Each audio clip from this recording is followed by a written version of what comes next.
Welcome to ఉదయం news. ముందుగా headlines చూద్దాం. ఇతర రాష్ట్రాలతో పోలుస్తూ తెలంగాణ రియల్ ఎస్టేట్ ఆశించిన స్థాయిలోనే ఉందన్న ఉప ముఖ్యమంత్రి. పర్యావరణ పరిరక్షణ కోసం పలు కీలక నిర్ణయాలు తీసుకున్న బడిన బట్టి ప్రపంచానికి ఆదర్శంగా ఉండేలా ఫ్యూచర్ సిటీని నిర్మిస్తున్నామని వ్యాఖ్య.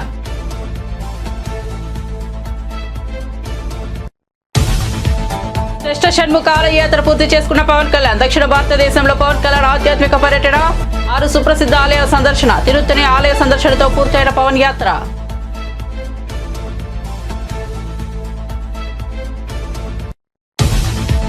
బసవతారకం ఇండో అమెరికన్ క్యాన్సర్ ఆసుపత్రిని మరింత విస్తరిస్తున్నట్టు చెప్పిన బాలయ్య. ఏపీలోని తుళ్లూరులో మరో 8 నెలల్లో ఆసుపత్రిని ప్రారంభిస్తామని వెల్లడి. క్యాన్సర్ బాధితుల మనోధైర్యంతో ఉంటే ఖచ్చితంగా కోలుకుంటున్నారన్న బాలకృష్ణ.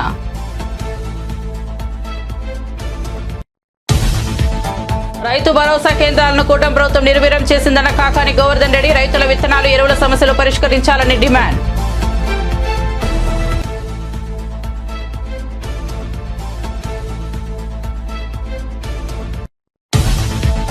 సీఎం రేవంత్ వ్యాఖ్యలపై ఈటెల రాజేందర్ తీవ్ర ఆగ్రహం. మోదీని తిడితే ఏమవుతుందో కేసీఆర్ కు తెలిసింది, త్వరలో రేవంత్ కు కూడా తెలుస్తుందని హెచ్చరిక.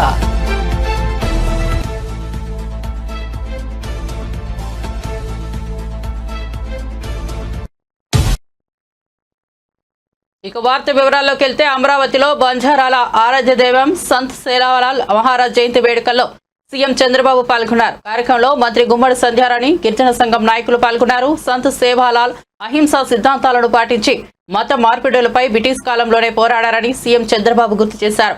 మహాత్మా గాంధీ కంటే ముందే అహింసా మార్గంలో నడిచిన వ్యక్తి సేవాలాల్ అని తెలిపారు. గిరిజనుల వెనుకబాటు తత్వాన్ని తగ్గించేందుకు ప్రభుత్వం కట్టుబడి ఉందని చెప్పారు. సేవాలాల్ మార్గంలో ప్రయాణిస్తే సమాజం ముందుకు సాగుతుందని సీఎం పిలుపునిచ్చారు.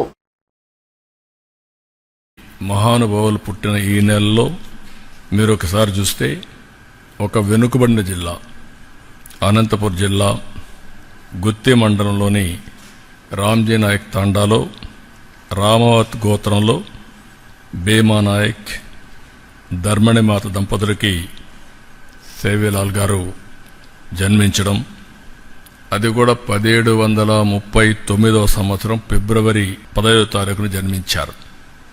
అప్పటికి ఎగ్జాక్ట్గా 286 సంవత్సరాలు. ఒక వ్యక్తి మానవ జన్మెత్తిన, ఒక పేద కుటుంబంలో పుట్టిన, ఏ విధంగా ప్రజల్ని ప్రేరేపితం చేయగలుగుతారు, ప్రజల్లో చైతన్యం తేగలుగుతారు, వారు అవలంబించిన సిద్ధాంతాలు శాశ్వతంగా ప్రజల గుండెల్లో ఏ విధంగా ప్రభావితం చేస్తాయో దానికి ఇది ఒక ఉదాహరణ. అలాంటి మహనీయుడి యొక్క స్ఫూర్తిని భావి తరాలకు అందించాలనే ఉద్దేశంతోనే దీన్ని ఒక స్టేట్ ఫంక్షన్గా చేస్తున్నాం. ఆయన పుట్టిన గ్రామంలో కూడా 50 లక్షల రూపాయలు శాంక్షన్ చేసి అక్కడ ఘనంగా కార్యక్రమాలని నిర్వహించమని కూడా ఆదేశాలు ఇచ్చాం. ఈరోజు ఆయన చూస్తే జగదాంబ మాతనే తన మార్గదర్శకురాలుగా, గురువుగా స్వీకరించి అన్ని విద్యలు నేర్చుకుని బంజారాలకు ఎనలేని సేవలు అందించాడు. మూఢ నమ్మకాల్ని పోగొట్టడం కోసం ఈరోజు మనం మాట్లాడడం కాదు, ఆ రోజుట్లో 300 సంవత్సరాల కంటే ముందు ఇంకా ఎక్కువ మూఢనమ్మకాలుండేటివి.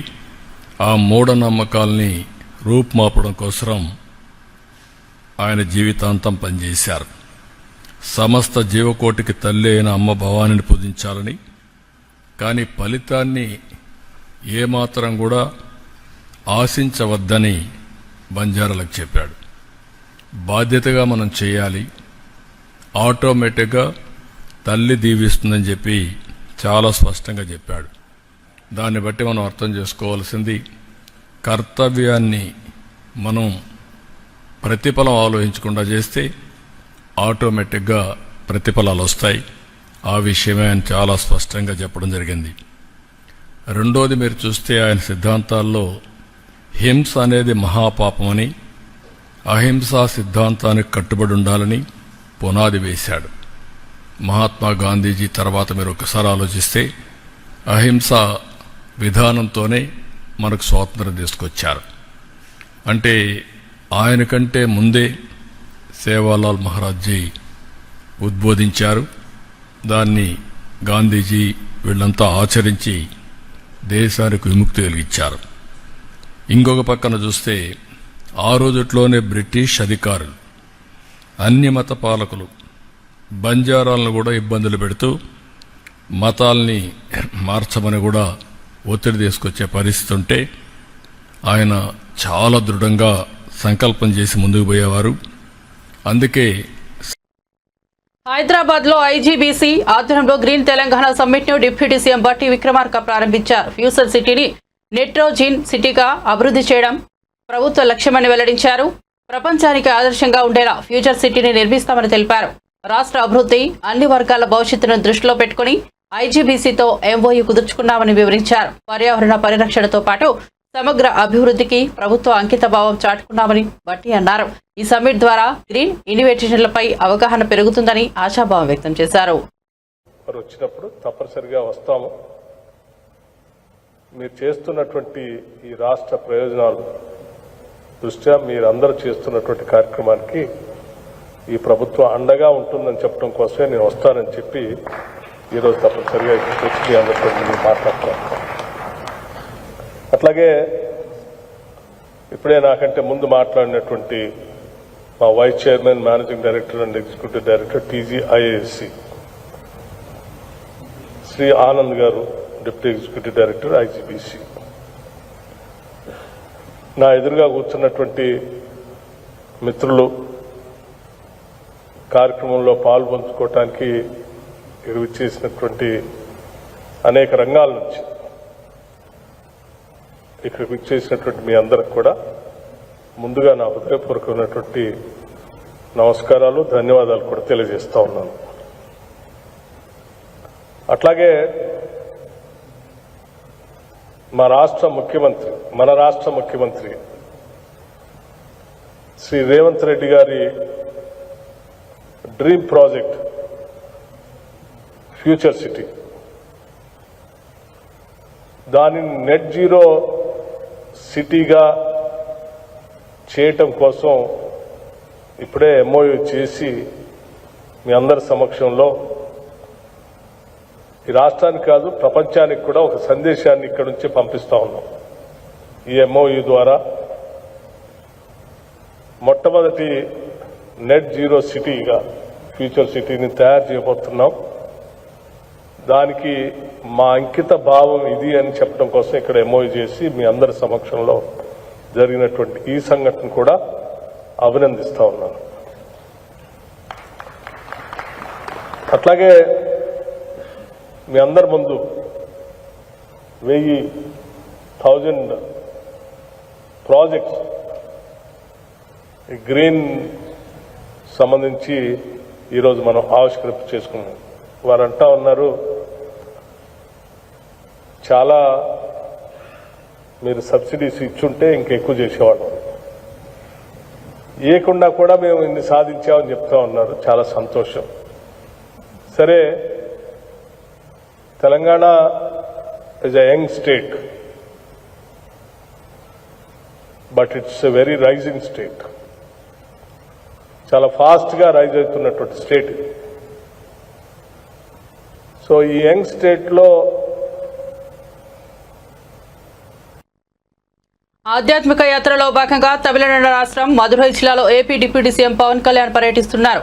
అరగల్ కొండల్లో కొలువైన ఆరుల్ముగు సోలైమలై మురుగన్ ఆలయాన్ని ఆయన దర్శించుకున్నారు. ఆలయ అధికారులు ఆయనకు పూలమాలలు, శాలువాతో సత్కరించి పూర్ణకుంభ స్వాగతం పలికారు. ఈ సందర్భంగా ఆలయంలో పవన్ ప్రత్యేక పూజలు నిర్వహించారు. పవన్ వెంట తనయుడు అఖిలానందన్ తదితరులు ఉన్నారు.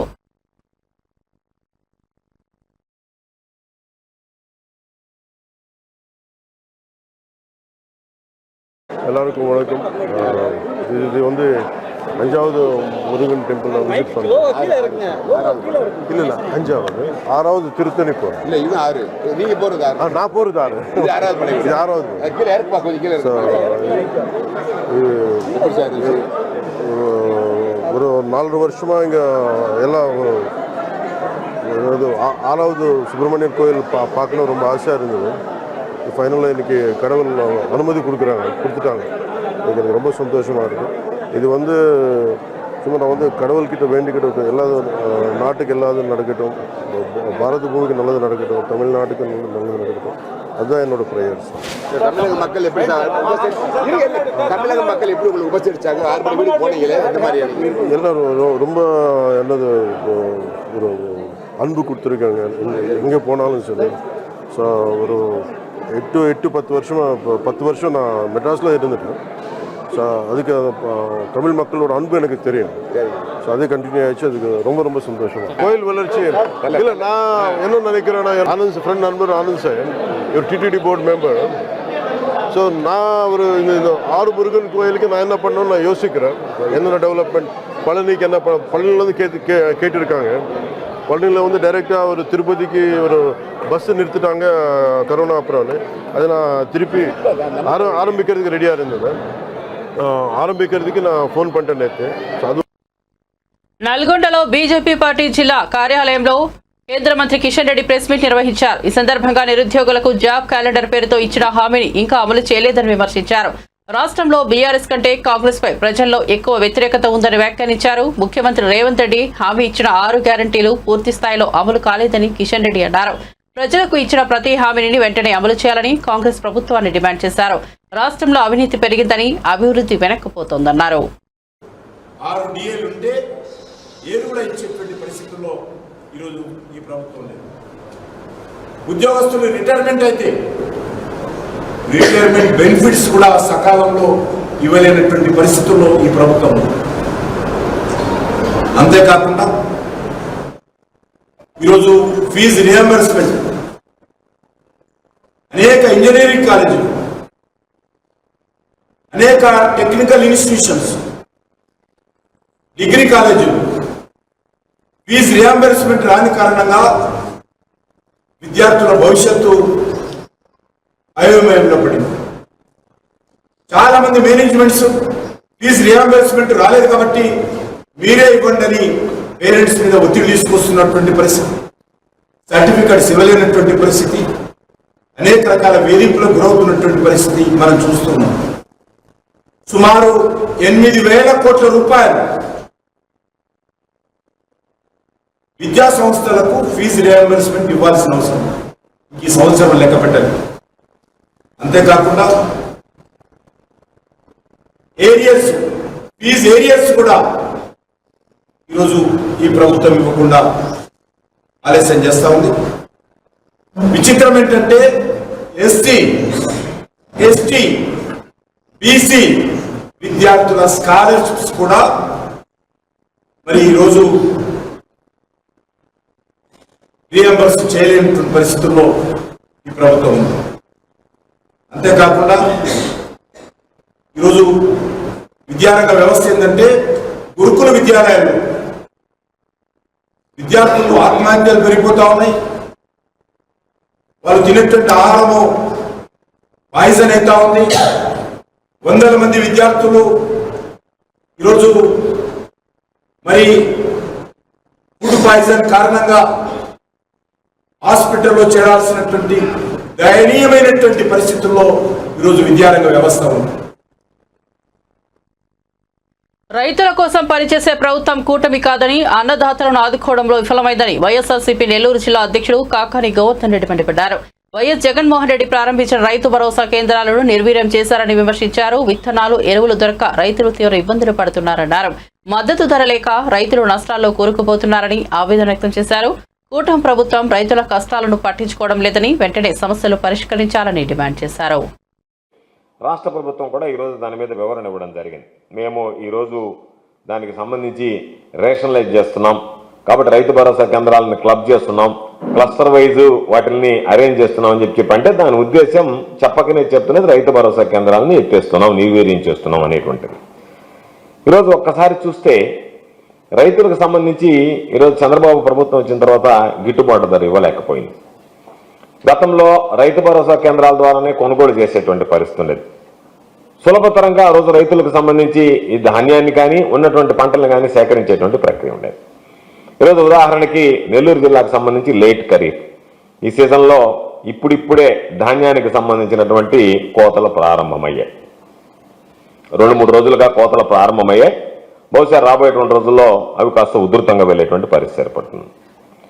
ఈరోజు దానికి సంబంధించి ఒక్కసారి చూస్తే ఎంత దారుణమైనటువంటి పరిస్థితులు ఉన్నాయంటే, ఒక పక్క దిగుబడి తగ్గిపోయింది. దాదాపుగా మనం 850 కేజీలని పుట్టి అని పిలుస్తాం. నెల్లూరులో పుట్టి లెక్కన ధాన్యాన్ని అమ్మకాలు చేస్తారు. అటువంటి ఆ పుట్టికి సంబంధించినటువంటి దాంట్లో సాధారణంగా 4 పుట్లు దిగుబడి వచ్చేటువంటిది 4.5 కూడా అయ్యేటువంటి పరిస్థితి నెల్లూరు జిల్లాకు సంబంధించి. అటువంటిది 2.5 పుట్లకి పడిపోయింది ఈరోజు పాపం. అంటే రైతులకి దీనమైనటువంటి దారుణమైనటువంటి పరిస్థితులకు చేరుకున్నారు. గతంలో ఇదే సీజన్లో వైఎస్ఆర్ కాంగ్రెస్ పార్టీ ప్రభుత్వం అధికారంలో ఉంది. పుట్టి ధాన్యం నెల్లూరులో 25,000 రూపాయలు అమ్మదు. 25,000 రూపాయలు గతంలో అమ్మితే ఈరోజు ప్రారంభంలోనే 15,000 నుంచి 16,000 రూపాయలకు అమ్ముతుంది. అంటే దాదాపుగా రైతుకి సంబంధించినటువంటి దాంట్లో ఎకరాకి 4 పుట్లు లెక్కేసుకుంటే గతంలో 1.5 పుట్టి ధాన్యం పోయింది. అంటే దాదాపుగా 1,00,000 రూపాయలు గత ప్రభుత్వంలో ఎకరా మీద వస్తే ఈరోజు రైతుకి 40,000 రూపాయలు చేతికి వచ్చేటువంటి పరిస్థితి ఏర్పడింది. అంటే ఎంత దారుణంగా రైతు ఈ ధాన్యానికి సంబంధించి ఒక్క నెల్లూరు జిల్లాలోనే నష్టపోతున్నాడు అనేటువంటిది ప్రత్యేకంగా చూడాల్సినటువంటి పరిస్థితి. దాని మీద సమీక్షలు ఏం జరగలేదు. తెలుగుదేశం పార్టీ ఎమ్మెల్యే వంశీ భార్య తన భర్తకు ప్రాణహాని ఉందని ఆవేదన వ్యక్తం చేశారు. భర్తపై మానసికంగా టార్చర్ జరుగుతోందని తెలిపారు. ఈ పరిస్థితిలో వైఎస్ఆర్సీపీ అధినేత జగన్మోహన్ రెడ్డి ఫోన్ చేసి ధైర్యం ఇచ్చారని పేర్కొన్నారు. వచ్చే వారం వంశీని కలుస్తానని జగన్ తెలిపారని ఆమె వెల్లడించారు. భర్త భద్రతపై తగిన చర్యలు తీసుకోవాలని ఆమె ప్రభుత్వాన్ని కోరారు. ఈ అంశం రాజకీయ వర్గాల్లో చర్చనీయాంశమైంది. రెండుసార్లు ఎమ్మెల్యేగా ఎలక్ట్ అయ్యి మాకు ఓన్గా మా అరుణ మెమోరియల్ ట్రస్ట్లో మా సొంత డబ్బుతో అన్ని కోట్లు ఖర్చు పెట్టి మేము సర్వీస్ చేస్తుంటే ఈరోజు జస్ట్ 20,000 కోసం ఆ కంప్లైనెంట్ సత్యవర్ధన్ అనే అతన్ని మేము ఎక్స్టార్షన్ చేసాము అని పెట్టారు. అది ఎంతవరకు నమ్మశక్యం అనేది నాకు అర్థం కావట్లేదు. జస్ట్ 20,000 కోసం అలా ఆ కేసు చాలా ఇదిగా ఫ్యాబ్రికేట్ చేస్తూ ఉన్నారు. ఆ అబ్బాయి మీద ప్రెషర్ తీసుకొచ్చి మనము 20,000 కోసం ఆ అబ్బాయిని అబ్డక్ట్ చేశామని అలా చాలా డిఫరెంట్గా ఫాల్స్ అలిగేషన్స్తో ఫ్యాబ్రికేట్ చేసేస్తూ ఉన్నారు. అండ్ మనము ఇక్కడ పోలీస్ థ్రెట్ ఉంది, ఫిజికల్ థ్రెట్ ఉంది, అవన్నీ మనం చెప్పాము. ఇక్కడ వంశీ గారికి ఆ టెయిల్ బోన్ ఫ్రాక్చర్ ఉంది, అందరికీ తెలుసు. కొన్ని బ్రీదింగ్ ఇష్యూస్ అవన్నీ ఉన్నాయి. అయినా ఆయన్ని పనిష్మెంట్ సెల్ లాగా 22 అవర్స్ ఒక రూమ్లో పెట్టేసి ఎవరు రాకుండా ఎవరితో కాంటాక్ట్ లేకుండా అలా చేస్తున్నారు. ఇప్పుడు ఆయనకి బ్రీదింగ్ ఇష్యూ ఉంది, టెయిల్ బోన్ ఫ్రాక్చర్ అయింది, కింద పడుకోలేరు. బట్ కావాలనే వాళ్ళు ఇట్లా పనిష్మెంట్ సెల్లో పెట్టి చాలా హైదరాబాద్ లో కేంద్ర మంత్రి బండి సంజయ్ మీడియా సమావేశం నిర్వహించారు. ఈ సందర్భంగా బీసీల రిజర్వేషన్లు 51% నుంచి 46% తగ్గించారని ఆరోపించారు.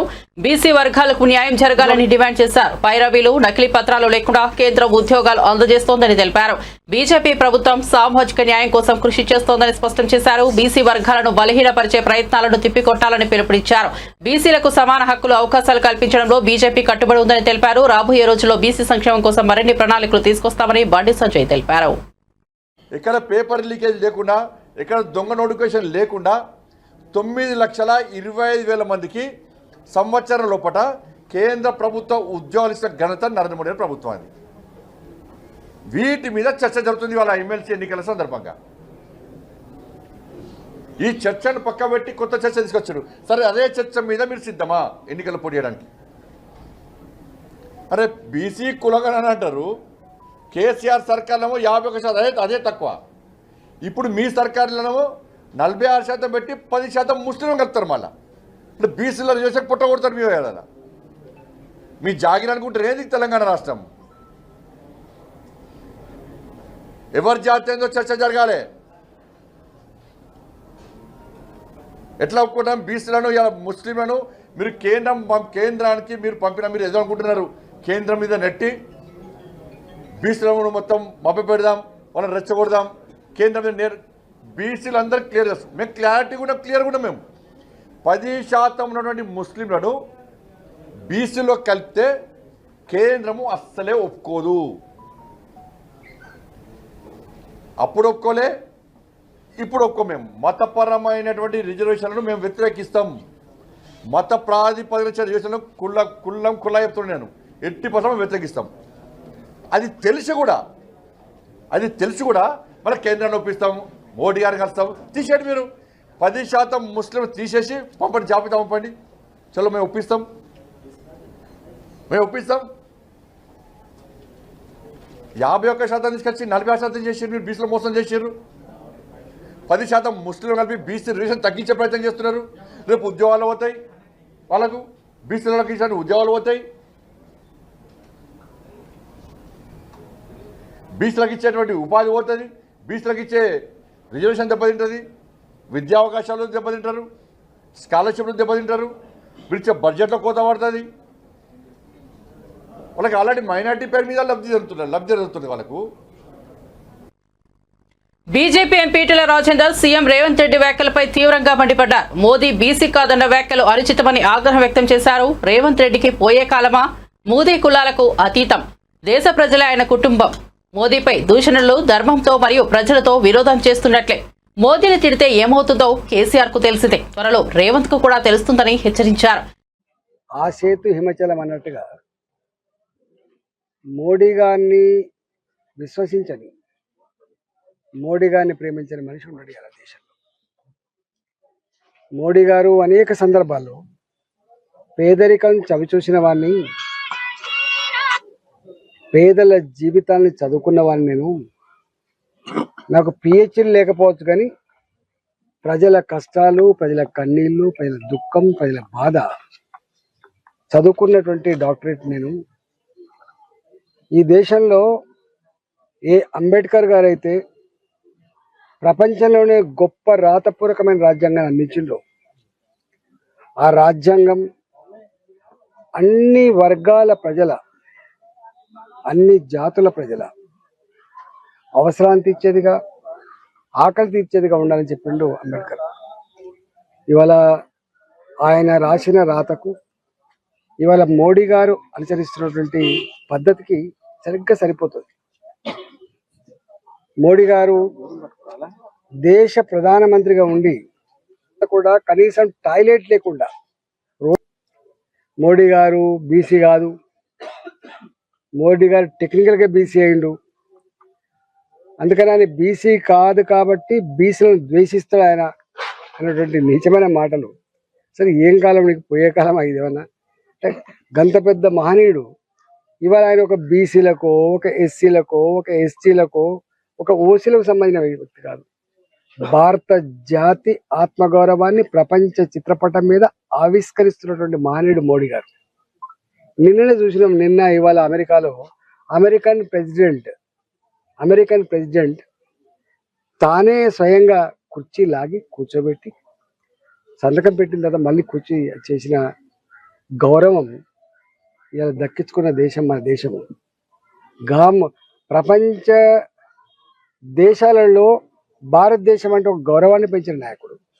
భారత గడ్డ బిడ్డ, భారత జాతి బిడ్డ అమెరికాలో ఉన్న, లండన్లో ఉన్న, దుబాయ్లో ఉన్న, ఇవాళ జర్మనీలో ఉన్న ఆమె ఇండియన్ అని చెప్పి గల్లెగరేసి చెప్పుకున్నటువంటి స్థాయికి తెచ్చిన మోడీ గారిని పట్టుకొని ఇవాళ మీరు కూట్ల రాయి తేలినోడు ఏట రాయి తీసినట్టుగా ఇక్కడ నువ్వు పాలించే సత్తా లేక, ఇక్కడ ప్రజలకిచ్చిన వాగ్దానాలను పరిష్కరించే దమ్ము లేదు. కానీ ఇవాళ గాయన గురించి ఉట్టికి ఎగరలేనమ్మా ఆకాశానికి ఎగిరినట్టుగా నువ్వు మోడీ గారి మీద మాట్లాడితే సూర్యుని మీద ఉమ్మేసినట్టు అవుతుంది బాబు.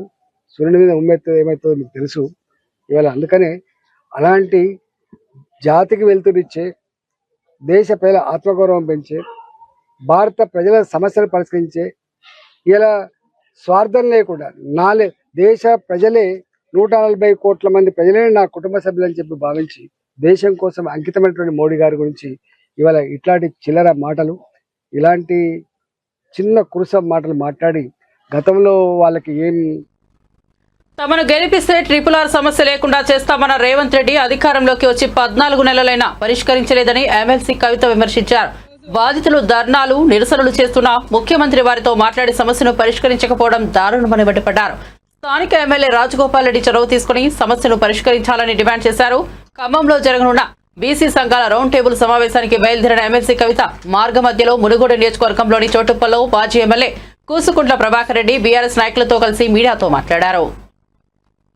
ఖమ్మం జిల్లాలో జరుగుతున్నటువంటి రౌండ్ టేబుల్ సమావేశానికి హాజరవడానికి వెళ్తూ మార్గం మధ్యలో మరి మునుగోడు నియోజకవర్గంలో చౌటుప్పల్ మండలంలో మా నాయకులను అందరినీ కూడా కలవడానికి ఆగడం జరిగింది. ఇక్కడ మునుగోడు మండలంలో మరి కాంగ్రెస్ పార్టీ నుండి రాజగోపాల్ రెడ్డి గారు అధికారంలో ఉన్నారు, వారు ఎమ్మెల్యేగా ఉన్నారు. ఇక్కడ ముఖ్యమంత్రి గారు ఆనాడు వచ్చి ట్రిపుల్ సమస్యనే లేకుండా చేస్తా, నేను మమ్మల్ని గెలిపించండి, మేము ఎటువంటి ఇబ్బంది లేకుండా ట్రిపుల్ మీ గ్రామాల నుంచి వెళ్లకుండా చేస్తామని చెప్పింది. కానీ గెలిచి 14 నెలలు అవుతున్న ట్రిపుల్ సంబంధించినటువంటి బాధితులకు ఎవరికైతే ముఖ్యమంత్రి గారు మాట ఇచ్చారో ఇంతవరకు వాళ్ళు 2000 మంది పైచిలుకుతో కలెక్టరేట్ ముట్టడి చేసినా కూడా కనీసం వాళ్ళని పిలవడం కానీ మాట్లాడడం కానీ చేయకపోవడం అనేది కారణం. మీరు ఇచ్చినటువంటి మాటకు నిలబడి గౌరవ ముఖ్యమంత్రి గారు తక్షణమే ట్రిపుల్ బాధితులను పిలిపించుకొని మాట్లాడి వారి సమస్య పరిష్కరించవలసిందిగా నేను డిమాండ్ చేస్తా ఉన్నాను. రాజగోపాల్ రెడ్డి గారు ఈ విషయంలో చొరవ తీసుకోవాలని కూడా మేము డిమాండ్ చేస్తా ఉన్నాం. మరి మునుగోడులో ఉన్నటువంటి అందరికీ కూడా విజ్ఞప్తి చేసేది ఒకటి, తెలంగాణ రాష్ట్రం తెచ్చుకున్నదే అందరూ బాగుండాలి, అందరం కూడా చక్కగా ఉండాలనే విషయంలో. కాబట్టి ఇవాళ బీఆర్ఎస్ పార్టీ మీ అందరి పక్షాన కూడా నిలబడి పోరాటం చేస్తా ఉన్నది. Thank you. Basavatarakam Indo American cancer ఆసుపత్రిని మరింత విస్తరించనున్నామని ఆసుపత్రి చైర్మన్ నందమూరి బాలకృష్ణ తెలిపారు. హైదరాబాద్ లోని క్యాన్సర్ ఆసుపత్రిలో ఆంకాలజీ యూనిట్ ను ప్రారంభించిన అనంతరం బాలకృష్ణ మాట్లాడారు. అభం శుభం తెలియని చిన్నారులు క్యాన్సర్ బారిన పడుతున్నారని, వారికి అండగా ఉండటం తమ కర్తవ్యమని చెప్పారు. రోగుల సంఖ్య పెరుగుతుండటంతో ఆంధ్రప్రదేశ్ లోని తుళ్లూరులో అతి త్వరలో ఆసుపత్రిని ప్రారంభిస్తామని బాలకృష్ణ తెలిపారు. నేటి బాలలే రేపటి పౌరులు, మన యువతరానికి ప్రతినిధులు, నవతరానికి నాయకులు, భావితరానికి భారతదేశపు మహాశక్తి. బాల్యం అనేది ఒక వరం. నేను అన్నట్టు ఆడుతూ పాడుతూ చదువుకోవాల్సిన వయసు, ఎన్నో విషయాలు నేర్చుకోవాల్సిన సమయం, ఎన్నో గొప్ప గొప్ప కళలు కనాల్సిన సమయం, ఇలా ఎన్నో అనుభూతులను మిగుల్చుకోవాల్సిన బాల్యంలో క్యాన్సర్ అనే ఈ మహమ్మారితో యుద్ధాన్ని చేయాల్సి వస్తుంది. వారి ధైర్యం మనకు నిజమైన ప్రతిఘటన అంటే ఎలా ఉండాలో నేర్పిస్తుంది. జీవితంలో ఎంత పెద్ద సమస్య వచ్చినా ఎదుర్కొనేందుకు మనందరికీ ఒక స్ఫూర్తిగా నిలుస్తుంది. ఆ స్ఫూర్తికి ప్రతీకగా ఈరోజు మనం అంతర్జాతీయ చైల్డ్హుడ్ క్యాన్సర్ డేగా జరుపుకుంటున్నాం. కానీ క్యాన్సర్ని ఎదుర్కోవడంలో వారి ధైర్యం ఒకటి సరిపోదు. ఎంతోమంది క్యాన్సర్ చిన్నారుల ఆశలను కార్యరూపంలోకి తేవాలి అంటే, వాళ్ళ బాల్యాన్ని మరియు భవిష్యత్తుని, వారి కళలను నిజం చేయాలి అంటే మనం అందరం ఒకటవ్వాలి, చేయూతనివ్వాలి. అభశుభం తెలియని పిల్లలు ఈ మహమ్మారి బారిన పడడం చాలా బాధకరం. ఈ మహమ్మారితో వారు చేసే పోరాటంలో మనం వారికి అండగా ఉండడం మన కనీస కర్తవ్యం. అందులో భాగంగా మన ఆసుపత్రికి వచ్చే పిల్లలకు వారి ఆర్థిక స్థోమితతో సంబంధం లేకుండా వారికి అన్ని రకాల సహాయ సహకారాలు అందించి చికిత్స అందించాలని నిర్ణయించడం జరిగింది. దానికి తోడుగా బసవతారకం చిల్డ్రన్ క్యాన్సర్ ఎయిడ్ అనే ఫండ్ని స్థాపించాం. మీ అందరి చేయూత మాకు చాలా విలువైంది. అది కేవలం ఆర్థికపరమైన సహాయం మాత్రమే కాకుండా మీలో ప్రతి ఒక్కరూ క్యాన్సర్ గురించి అవగాహన కలిగించడంలో మాకు తోడ్పడండి. ఎందుకంటే క్యాన్సర్ అవగాహన వల్ల సరైన సమయంలో వ్యాధి గుర్తించి మరియు సరైన సమయంలో చికిత్స అందించడం, తద్వారా ప్రాణాంతకమైన ఈ క్యాన్సర్ వ్యాధి నుండి బయటపడడంలో ఇది సహాయపడుతుంది. అందరం కలిసి ముందుకు సాగుదాం, క్యాన్సర్పై ఈ పోరాటాన్ని సాగిద్దాం అని మరోసారి వాగ్దానం చేసుకుంటాం. రోగుల సంఖ్య పెరుగుతుంది, ఇన్సిడెన్సు, దానికోసం మరి ఆసుపత్రిని దీన్ని మనం ఎక్స్పాన్షన్ కూడా వెళ్ళడం జరుగుతుంది. అలాగే అక్కడ తుళ్ళూరు, అక్కడ కూడా ఆంధ్ర రాష్ట్రంలో మనం ఒక కొత్త ఆసుపత్రిని కూడా ప్రారంభించబోతున్నాం అతి త్వరలో. మరి ఈ యొక్క ఆసుపత్రి యొక్క చేస్తున్న సేవలను గుర్తించి ఎలాగైతే దాతలు ఉన్నారో అలాగే ఇరు రాష్ట్రాల ప్రభుత్వాలకి, బ్యాంకర్స్కి అయితేనేమి, లేకపోతే ప్రైవేట్ అండ్ పబ్లిక్ సెక్టార్ పారిశ్రామికవేత్తలకు అయితేనేమి, అందరికీ మా బోర్డు మెంబర్సు అందరూ కూడా, డాక్టర్సు, అలాగే నాన్ మెడికల్. ఇతర రాష్ట్రాలతో పోలిస్తూ తెలంగాణ రియల్ ఎస్టేట్ ఆశించిన స్థాయిలోనే ఉందన్న ఉప ముఖ్యమంత్రి. పర్యావరణ పరిరక్షణ కోసం పలు కీలక నిర్ణయాలు తీసుకున్న బడిన బట్టి ప్రపంచానికి ఆదర్శంగా ఉండేలా ఫ్యూచర్ సిటీని నిర్మిస్తున్నామని వ్యాఖ్య.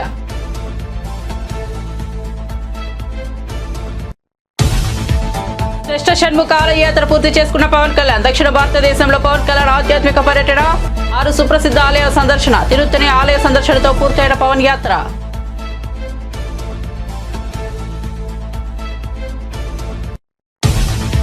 బసవతారకం ఇండో అమెరికన్ క్యాన్సర్ ఆసుపత్రిని మరింత విస్తరిస్తున్నట్టు చెప్పిన బాలయ్య. ఏపీలోని తుళ్లూరులో మరో 8 నెలల్లో ఆసుపత్రిని ప్రారంభిస్తామని వెల్లడి. క్యాన్సర్ బాధితుల మనోధైర్యంతో ఉంటే ఖచ్చితంగా కోలుకుంటున్నారన్న బాలకృష్ణ.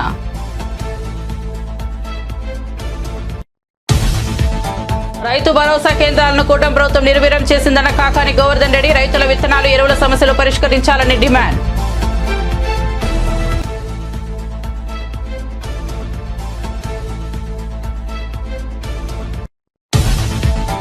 సీఎం రేవంత్ వ్యాఖ్యలపై ఈటెల రాజేందర్ తీవ్ర ఆగ్రహం. మోదీని తిడితే ఏమవుతుందో కేసీఆర్ కు తెలిసింది, త్వరలో రేవంత్ కు కూడా తెలుస్తుందని హెచ్చరిక.